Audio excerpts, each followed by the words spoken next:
কক্সবাজারের এই পাথরের বীজটা দেখে অনেকেই মনে করতে পারেন এটা সেন্ট মার্টিন বা অন্য কোথাও, কিন্তু বিশ্বাস করেন এটি কক্সবাজার কলাতলি থেকে মাত্র 10 টাকা গাড়ি ভাড়া লাগে এখানে আসতে।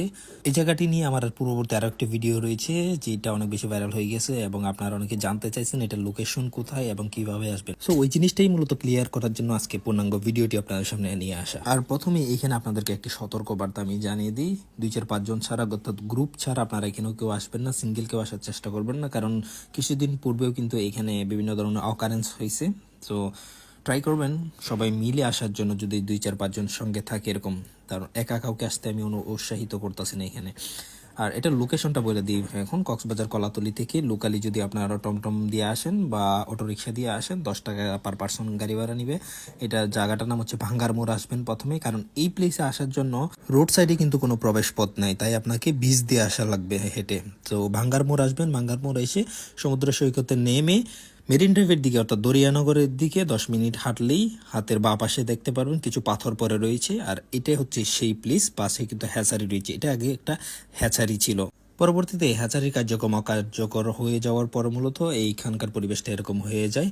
আর এখানে যে পাথরগুলো দেওয়া হয়েছে এগুলো মূলত হচ্ছে পানির ভাঙন থেকে হ্যাচারিকে রোধ করার জন্য দেওয়া হয়েছিল। আর এখন বর্তমানে প্লেসটা এরকম সুন্দর লাগে। তার এই সাইডে মূলত মানুষজন আসে না, কারণ প্লেসটা অনেকেই চিনে না।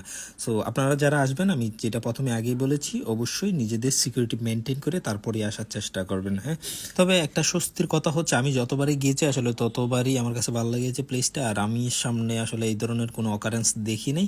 আর বিকালবেলার দিকে এখানে প্রচুর মানুষজনও থাকে। হ্যাঁ, তো এখানে কিছু কাপল টাপলরাও আসে ঘোরাফেরা করার জন্য। সো আর চাইলে বিকালের দিকে আপনারা যেতে পারেন, অন্য কোনো সময় যাওয়ার জন্য আমি আসলে রিকমেন্ড করবো না, যেহেতু প্লেসটি একটু অনিরাপত্তা। হ্যাঁ, তো নিজেদের নিরাপত্তা সবার আগে নিশ্চিত করে তারপরেই মূলত এই প্লেসগুলো ভিজিট করবেন, যেটা আমি বারবারই বলে আসতেছি। তবে আমার কাছে এই প্লেসটা কিন্তু মনে হয়েছে কক্সবাজারের ভিতর লুকায়িত কোনো একটা বিচ পয়েন্ট। হ্যাঁ, কারণ এই প্লেসে আসলে খুব বেশি মানুষজন আসে না এবং প্লেসটা অনেকে চিনেও না।